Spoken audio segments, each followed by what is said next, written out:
What are the essentials of life, of your life? Among those most important to me, those I would not willingly live without, are family, the right to protect that family, as well as freedom from oppression, especially the oppression of the state. A freedom to which I used to give next to no thought at all, however, has now risen through the ranks to become for me among the most important of all. That freedom is the freedom to transact, which is to buy and sell without interference and scrutiny. Without freedom to control our own finances, we are, and this is no exaggeration, effectively driven from society. You might say that if we cannot buy or sell on our own terms, that we are transformed into non-persons. In this modern Western world of ours, the freedom to transact is bound up inescapably with the right to have a bank account. Deprived of that everyday, commonplace technicality, we cannot function in the myriad ways necessary to maintain modern existence. Without a bank account, we cannot receive a salary, we cannot pay our bills, we cannot obtain or service a mortgage or lease a car, we can't borrow money. In an increasingly cashless society, we can't even buy a loaf of bread. The list of impossibles or next to impossibles born of no bank account is long. To be deprived of a bank account is to be the victim of social murder. At the very least, it is a modern-day equivalent of excommunication, of exile. Last week, my fellow GB News presenter Nigel Farage revealed that the bank of which he has been a customer for decades has told him it's closing his accounts, that it wants nothing more to do with him. The same stricture has apparently been applied not only to Nigel, but to some of his family. Believe it or believe it not, but Nigel Farage is now the third person I know personally who has been treated thus by the banking industry in recent months. I'm also already aware of other private citizens of this country, apparently law-abiding, tax-paying citizens, some in the public eye and the majority definitely not, who have been similarly dealt with. If you look on at this behaviour by banks and console yourself that such cannot and will not happen to you and yours on account of your good people and no trouble to the state, then I urge you to think again. What can happen to anyone may sooner or later happen to everyone. When it comes to governments, that which they can do, they certainly will do. I struggle to believe this is where we are now. The social strangulation of those deemed beyond the pale for whatever reason, those identified as having been critical of the mainstream state-sponsored narrative, a malevolent and sinister behaviour in the playbook of repressive, dictatorial, authoritarian regimes is apparently standard practice here in the Britain that was once great, but that is great no longer.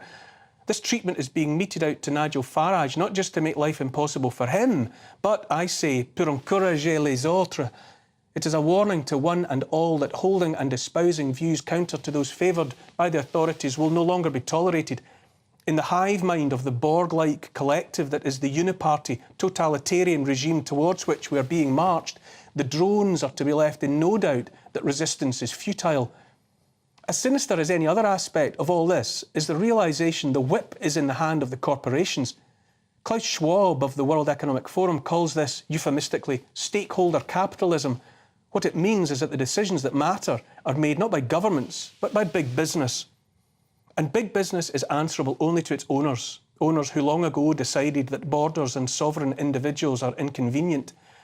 So far so bureaucratic, but simply put, they're messing with us, those ideologues and their sock puppets. Indeed, diligently and perversely, they're finding every last way to mess with us. There are multiple motives for this messing with us, but the most important is the intention to divide, to set individual against individual, tribe against tribe. Always the aim is to have us at each other's throats, so we overlook the malevolence coming from the state. Look at what we're being bullied into accepting as normal thought and action, and at what we are told to reject as wrongthink. Being protective of family and children is deemed wrongthink. Being an advocate of freedom is labelled right-wing, as if right-wing even means anything anymore, which it doesn't, being no more than mud for slinging. Approving of Brexit, just being ambivalent about Brexit, is deemed wrongthink. Knowing there are only two sexes and that change from one to the other is impossible is wrongthink. To declare Christian faith is infinitely more likely to attract condemnation than claiming women have penises. Elsewhere, it seems we are to accept men stripping off and dancing near naked or in bondage gear among gatherings of children. A march for Pride Month in New York City last week was underscored by the chanting of "We're here, we're queer, we're coming for your children." Why would any adult think that an appropriate thing to say? Once upon a time, in the movie adaptation of Chitty Chitty Bang Bang, the child catcher, complete with giant net, was only a fairy tale terror, also the stuff of nightmares. As recently as 2008, the child catcher was voted among the 50 most vile movie villains by Entertainment Weekly. In 2023, a generation of children might be invited to contemplate the child catcher for real, out there in the street and coming closer. Reclaim Party MP Andrew Bridgen sought to initiate a bill to ensure schools would inform parents if their children were identifying as the opposite sex, what they call social transitioning, perhaps embarking on the road that ends in the removal of genitals and breasts. A majority of MPs of all stripes struck Bridgen's effort down before it could get out of the starting blocks. Labour MP Ben Bradshaw described Bridgen's intentions, which is to say letting parents know if their children are living alternative lives at school, as despicable. Despicable.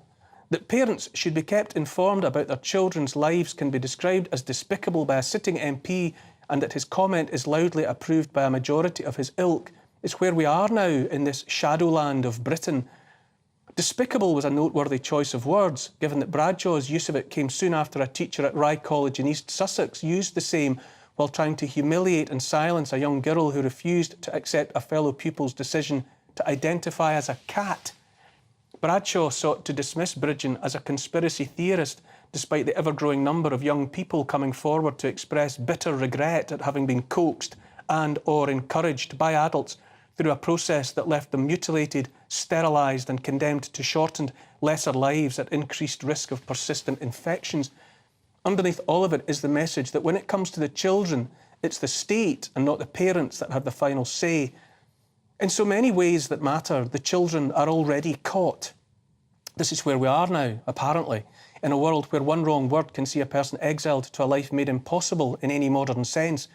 A world where the messing with children's bodies, with our minds and with our understanding of right and wrong is nothing less than sadistic, shaped and choreographed as it is to cut people loose from their moorings and set them adrift upon an ocean of uncertainty. If you feel that you no longer know which way is up, then I invite you to join the club. The messing is an all-encompassing, increasingly polluting every aspect of everyday life. I read last week about how the government of the Netherlands has in recent years authorised the euthanising of otherwise healthy young people, people whose only dissatisfactions were autism or some other intellectual challenge. This is the same Netherlands where farmers are being driven off their land to make way for the mega-city building plans of more of those stakeholder capitalist transnational corporations. The same Netherlands where homeowners can now be coerced to sell their homes only to people with a low to medium income, which is to say the government decides who you might sell your home to and at what price. More and more, the Netherlands appears to be a petri dish for the conducting of all manner of experiments in social engineering. And what happens there, anywhere, might happen elsewhere and then everywhere. The West, in the form of NATO, driven full tilt by the US and the UK, pursues a forever war in Ukraine, shoveling hundreds of billions of dollars, pounds and euros into government coffers there in the name of defending democracy. In Ukraine, democracy manifests itself now in the government's banning of opposition parties, the shutting down and criminalising of dissenting media, the jailing of a political rival and the raiding of orthodox churches. Ukraine may not be the most corrupt country on earth, but in terms of many metrics, it's definitely in the top one.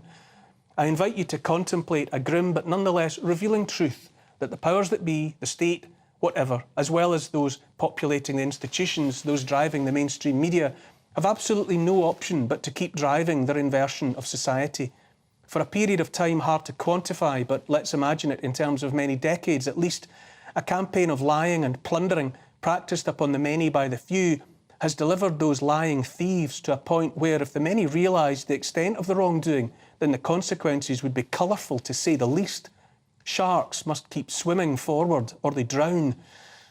Everyone smiles at the happy ending of It's a Wonderful Life, all but destroyed by the villainous banker Mr. Potter. Small-town good man George Bailey is saved in the end by the customers of his struggling building and loan, a community bank that has sought only to enable those customers to live decent lives.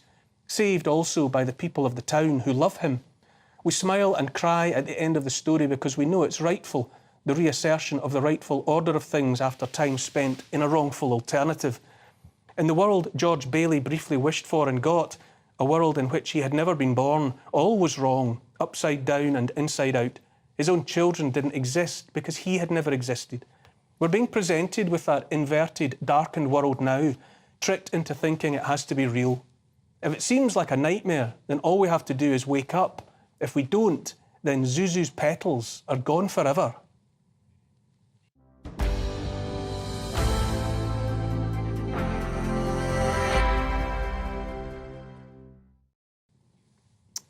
Joining me tonight, the journalist and presenter Jasmine Birtles. Jasmine, first and foremost, you're a financial advisor. What do you make? How do you interpret what was done with Nigel Farage in the week? I think it's shocking, but it's not new. This has been going on for a while. In fact, I wrote an article last year about various organisations that had been cancelled. You had the Free Speech Union and also the charity Us For Them UK, which were cancelled by PayPal. Citizen Go, which is against abortion, was cancelled by the bank Wise. There were a couple of very right-wing individuals, I can't remember their names, who were cancelled by Santander.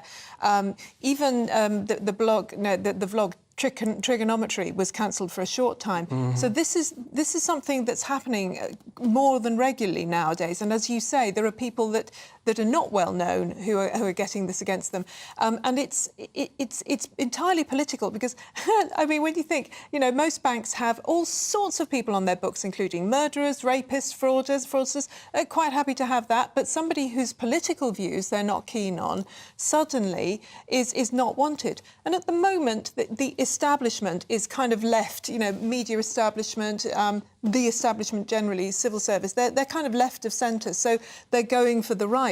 But at some point, a few years' time, it'll switch again and it'll be the left-wingers who are attacked as well.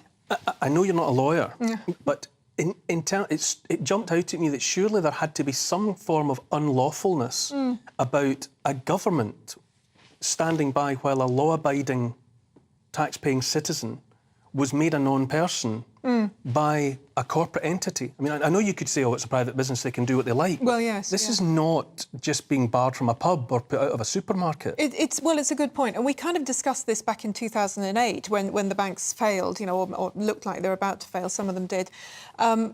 Because I'd grown up thinking it was just a human right that you have a bank account. Apparently it's not, because they are, as you say, they're companies.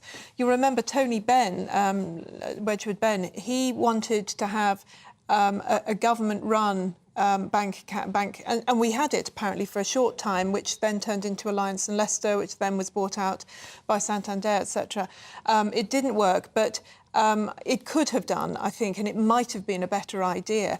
There are alternatives. That's one of the good things now. There are some alternatives. So, for example, there's a bank account called tallymoney.com, and that's all based on gold. Everything is invested in gold.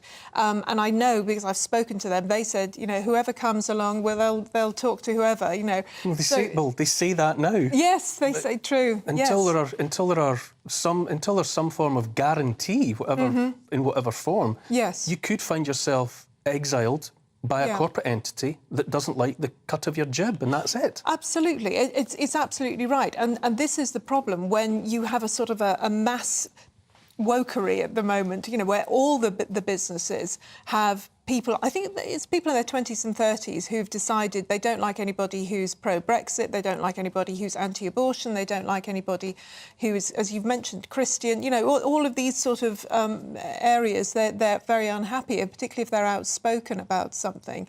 And this does have to be removed because it's simply not right to have that. If they're a criminal, that's another thing. Simply not right is a line I like and understand. We're on a break already, after which